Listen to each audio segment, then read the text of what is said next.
case already. Yeah, thank you, Andre. And maybe you can show the patient slides right now. We have here a case of a severely calcified CTO of the left distal SFA proximal popliteal artery. Next slide, please. It is next patient slide. It's a 6-year-old male patient. He presents with severe claudication of the left calf with a maximum walking capacity of 100 meters. ABI is on the left side 0.45. And the angiography showed, you can see this in the next slide, a severely calcified SFA occlusion distally.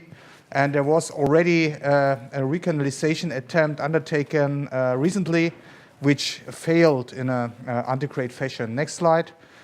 These are the risk factors: hypertension, hyperlipidemia. Next slide.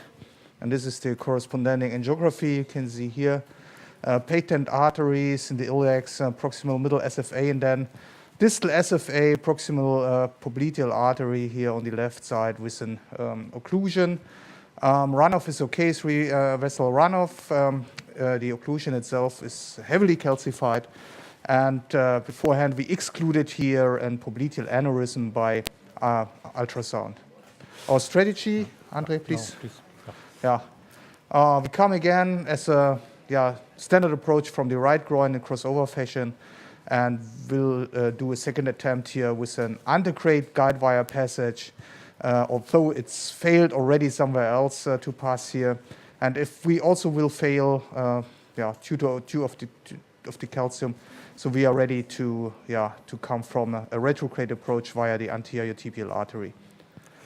Yeah, fine. Thank you very much. If we can switch to the angio screen now. Can you? Yeah. So here, what's that? No, this is the wrong room. Let's go to this room here. Sorry. This is our case. So you can see here the SFA here. There it really looks quite nice, quite big, I would say. Here is the total occlusion once again. And as Svenny said, it's quite heavily calcified. I mean, there are more terrible lesions in terms of calcium, but this is already quite calcified. And we ruled out here a popliteal aneurysm, as you said, because otherwise the artery looks a little bit big here. We thought this would be important. Once again, the outflow here over all 3 arteries and here below the knee. Yeah, actually the anterior tibial is the most important one here. Yeah, so we also tried a little bit from antegrade already, and you can see that, of course, in this calcium, we somehow went around the plaque here with a 018 wire, and we took here a stronger catheter in, and also a stiff terumo angled, and here at this calcium plaque, yeah, there was quite some resistance here to go further in. And however, we could come across this plaque here, but you see here now our loop is here approaching the distal area, and we failed here to go back here into the open segment.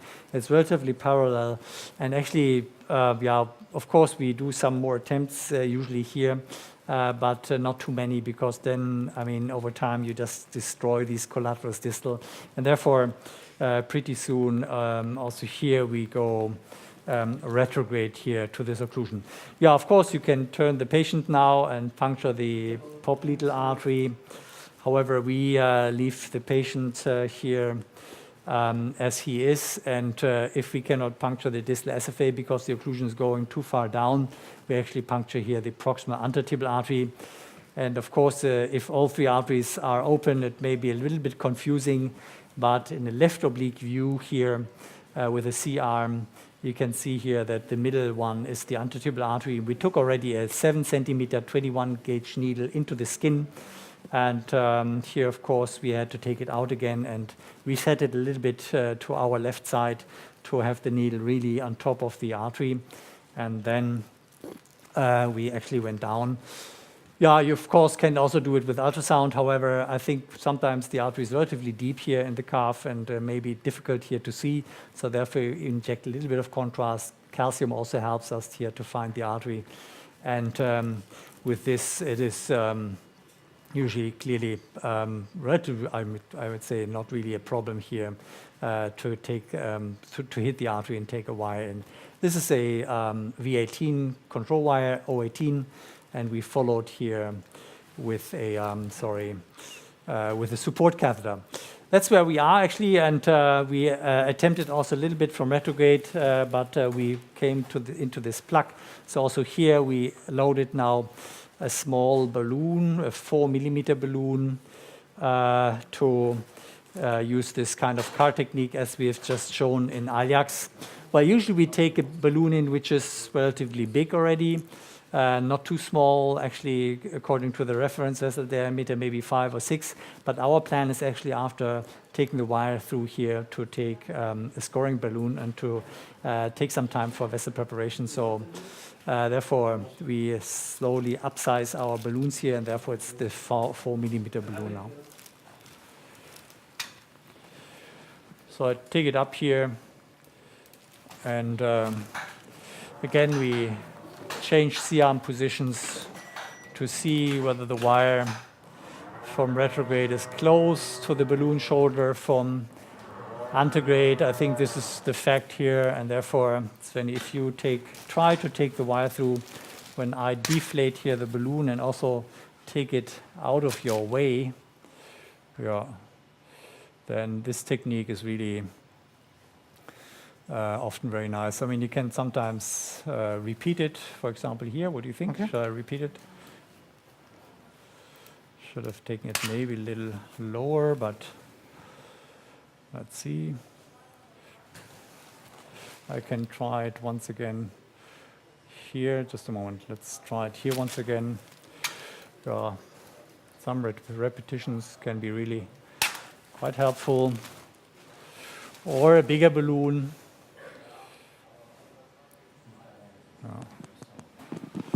Shall I take the support catheter higher? Now, here, I think this is.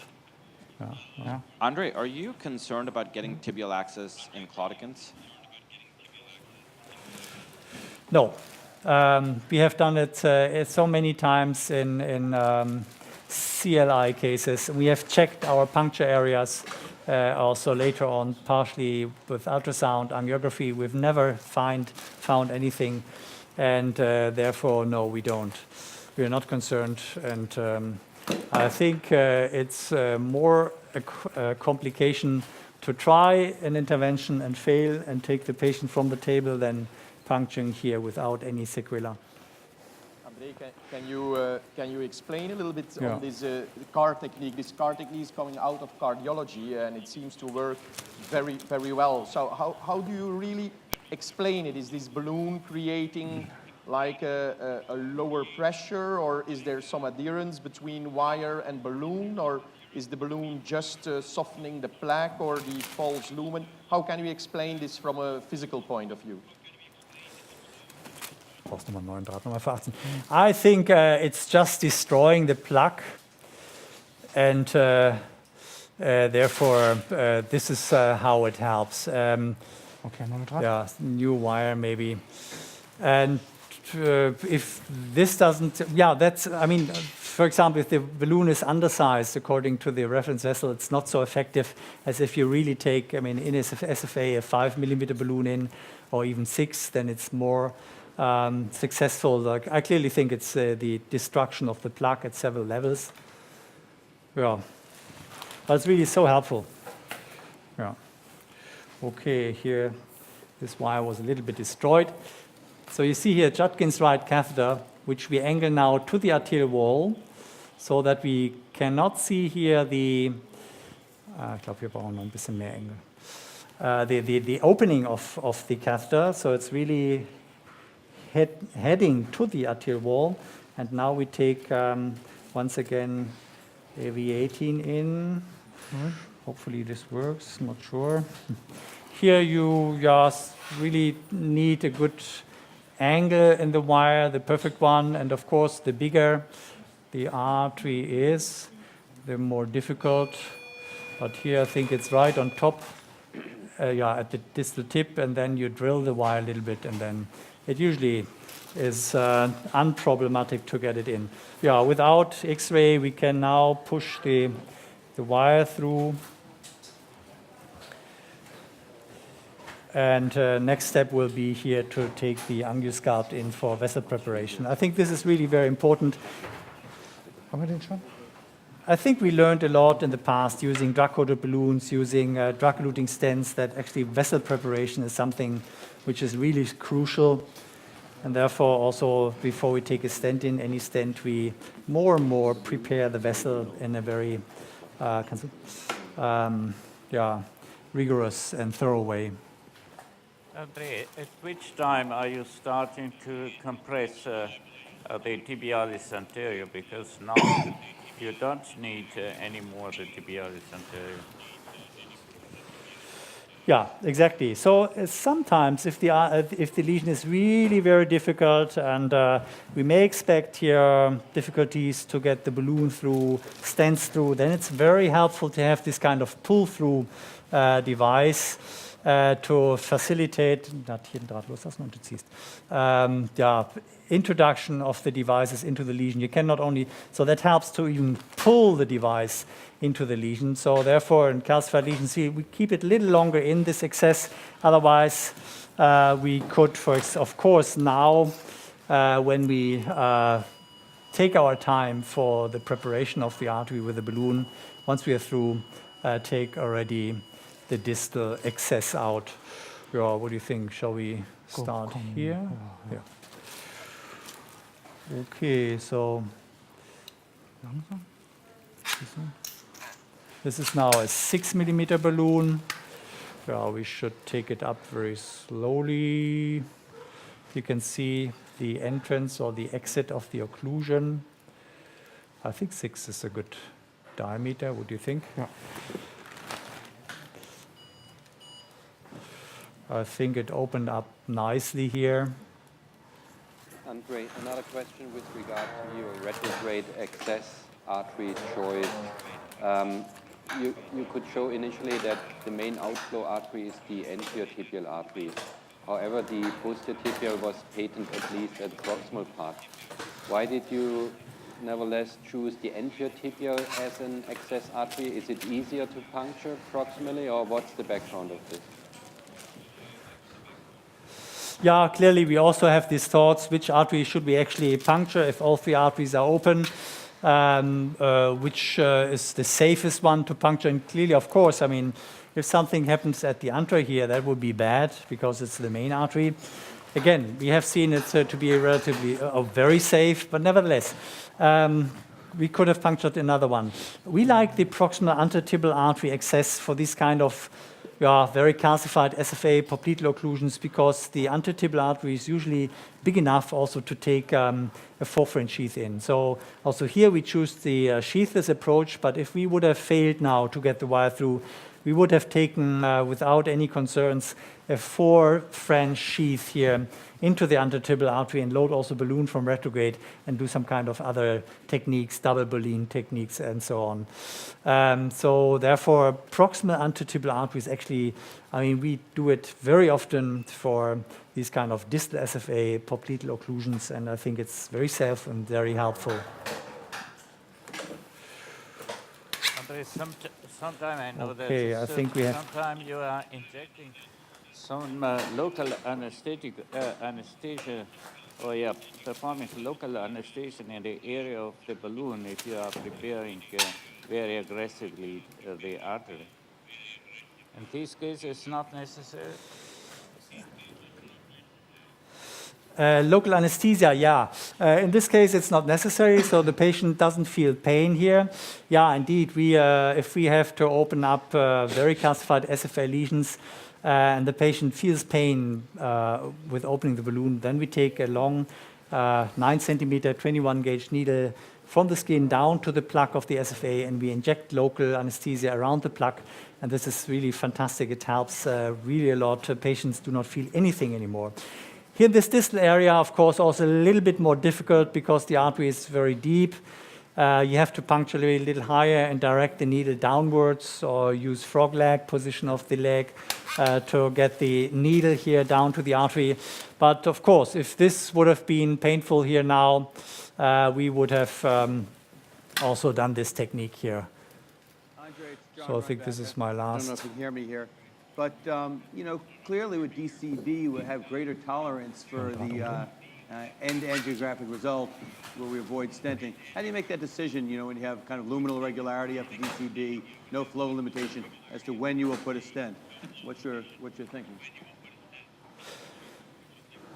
Yeah, clearly always a case-to-case decision. I think, I mean, as Dr.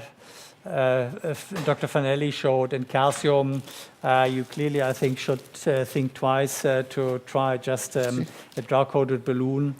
Although I personally think it's not absolutely clear whether it's the uptake of the drug which is bad or the recoil which occurs. So we clearly think of a stent more directly if we see calcium.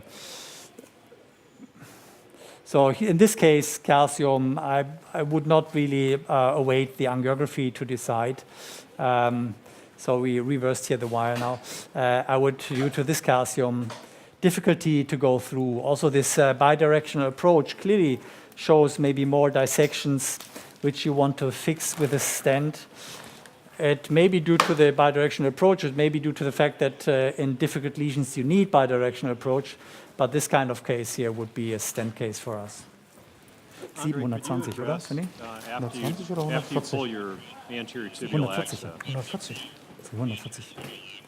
Andre, could you address after you pull your anterior tibial Excuse me, access? Sorry, when you pull your anterior what I do tibial- then, or?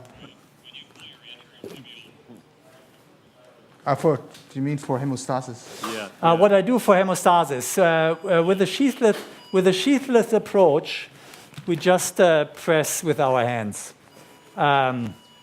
It is absolutely enough. We actually hardly ever go in with a balloon from inside and block it from inside. This is, I mean, less than 1%, I would say. It's clearly always outer compression. If it would have been a 4 French sheath, then we would take maybe a blood pressure cuff around. 120. 120 oder 140? Weiß nicht. Now we are guessing what is the right length, 140 or 120 millimeter silver PTX stent. Shall we measure once again with a balloon Yeah. or something? Sorry. Now we have this, I'm not sure, probably of course you also have it in the US, the 140 centimeter long silver PTX stent. And we want to be precise here now. Warte mal, Let's ich take mach an Überblick, overlay ja. here to overlay. Okay. Okay, wire. You also think, got the wire. Andre, that we know that vessel prep is important for GCBs, for the supera and so on. You think also vessel prep is essential before implantation of silver PTX or another drug-eluting stent? Or can you do more or less a direct bisschen länger, stenting and then just post-dilate? What is your rationale on this? Yeah, we don't know. I think we can have sometimes 140, oder? problems if we have to stand in and then we notice that our balloons do not open. 740, ja. And then, of course, it would have been much better to first prepare the vessel. This is, of course, not very frequent, the problem. Nevertheless, I mean, yeah, maybe it's generally better to do a very good vessel preparation before you take a stent in because maybe it's more effective. Well, this is what we know from veins. If we do this in veins, not sure whether we can translate this to this situation. But yeah, I don't have an answer to your question, Kun, but we do more aggressive predilation before we take a stent in, like with the supera. Andre, do they have the impression that the origin of the occlusion, there is only a dissection or there is some thrombotic material inside? I don't know exactly. Could be, of course, thrombus, but we had quite some problems to get the wire in. It was rigid. So therefore, I hope it's more dissection and so on. Let's see, but we clearly want to cover this. So this is 140 now. Yeah. Okay. It's okay, huh? Yeah, I think it's okay. What do you think? Yeah, sure. Yeah, a little You long, want a safety? but that's okay, huh? Shall we Little do bit this back? like this? Like this? Okay. Okay? No? Higher or? Back, Shall we do higher. different angulations to see? We have a 7 French sheath in here to, we thought maybe we need a bigger access here if it's really difficult to open up here, so we can do different angulations here to see whether it's a good position of the stent. I think it's more dissection, Giancarlo, but I think we don't have to go higher up and we can do it like this. What do you think? Yeah? Okay. So due to the This third layer, can you give me really the correct position, or Overlay? you think Better, that you have to move a little more distally? Or more proximal? I think it's correct. There was this little bit dilated area distal to the occlusion, so therefore I think it's correct. It could have also have been a 120 millimeter stent, but yeah, this is I think also okay.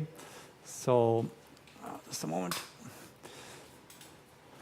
So now I open and you see that the third layer of this stent here system prevents completely any problem with displacement. Mal nicht sprechen mit ihm.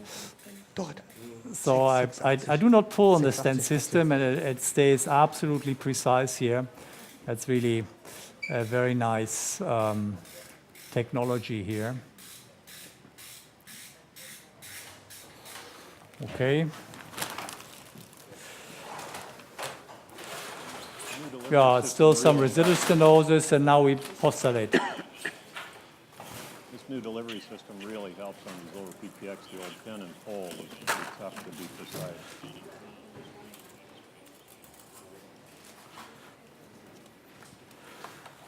Six odds.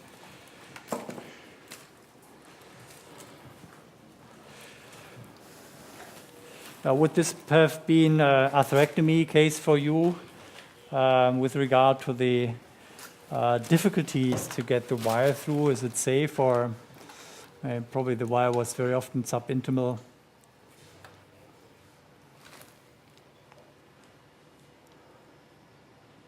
Das ist okay.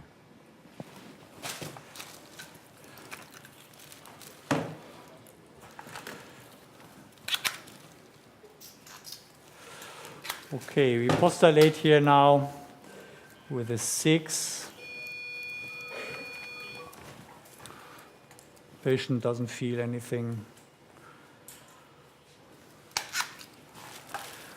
Really interesting comment here is that, you know, often we'll try DCB alone, and then obviously if that's unsatisfactory, you can't put a DES.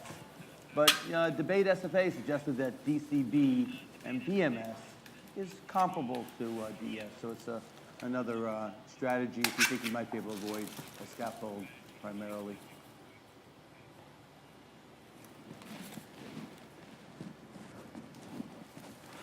Okay, let's leave this here. Yeah, let's do 2 angios, different angulations.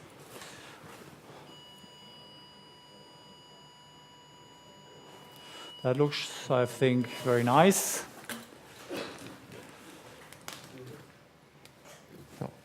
Oh.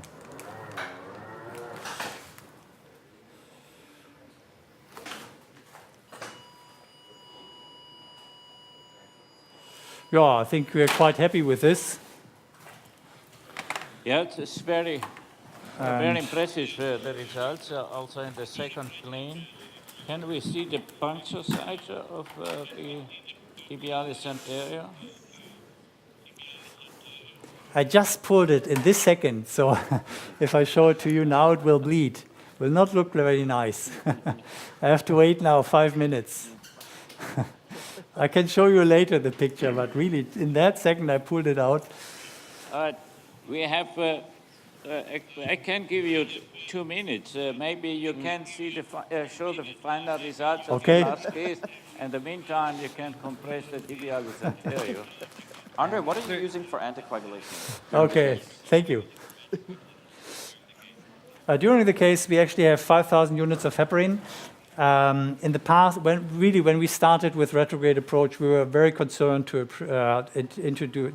have some thrombosis around the distal puncture site, so we gave 10,000 units of heparin. At the pedal area, never a problem. Here, more proximal, I would be more cautious, maybe with 10,000 units. I mean, here, I think clearly the angiography after the procedure is extremely important. There shouldn't be any tiny bleeding out of the artery. This can produce, of course, a compartment in this, especially the anterior area.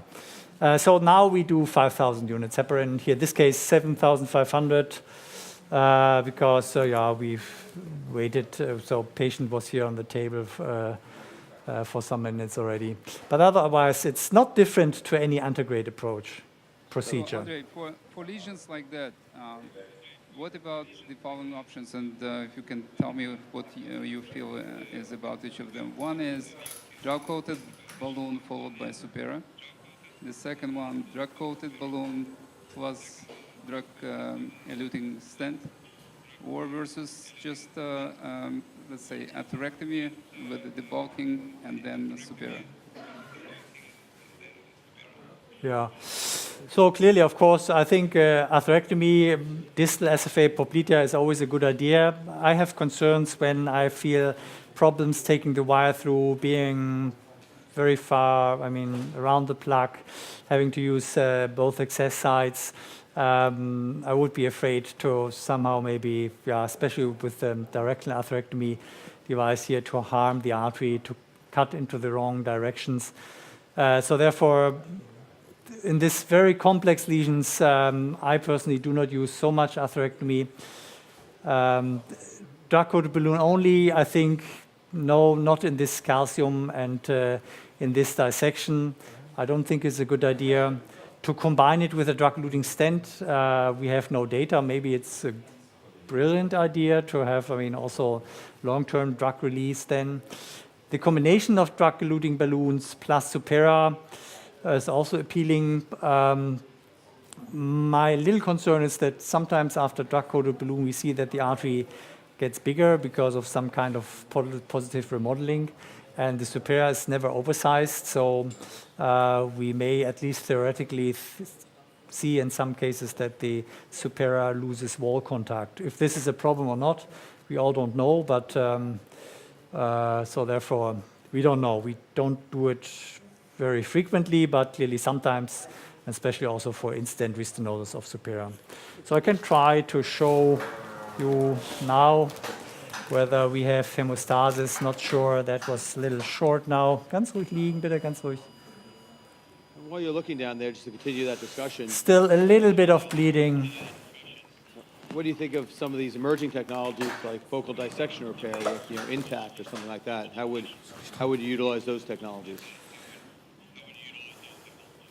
Maybe yes. The intact, as far as I know, is a good design, a good device for dissections, but not so much for severe recoil and calcium, because it doesn't have this radial force for these kind of lesions. So therefore, this case, I'm not so sure.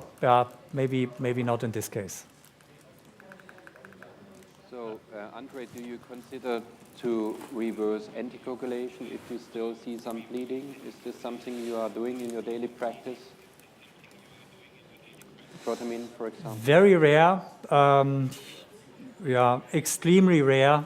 So usually you can really solve everything here with compression from outside. If my hand gets weak now, we can take a blood pressure cuff here around for 5 minutes. But you see, it was nearly completely sealed. We can show you once again the picture. But clearly, even if this bleeding would still be smaller, we would continue to press here. What pressure do you use if you do use a blood pressure cuff? We use a blood pressure cuff for the first few minutes suprasystolic, but then very quickly we go down between diastolic and systolic pressure, and then maybe for 5 5-10 minutes infradiastolic pressure. The beauty with the blood pressure cuff is, of course, you can continue to work on the lesion, and once you're done, hemostasis is also okay. What is absolutely important is the fact that the patient should never leave the cath lab if you are not absolutely sure that you have an hemostasis. This is what I learned from Andre. Andre, thanks so much for this great case. We will have a short break, and I see you later. Thank you. Oops. Yeah. Thank you. Yeah.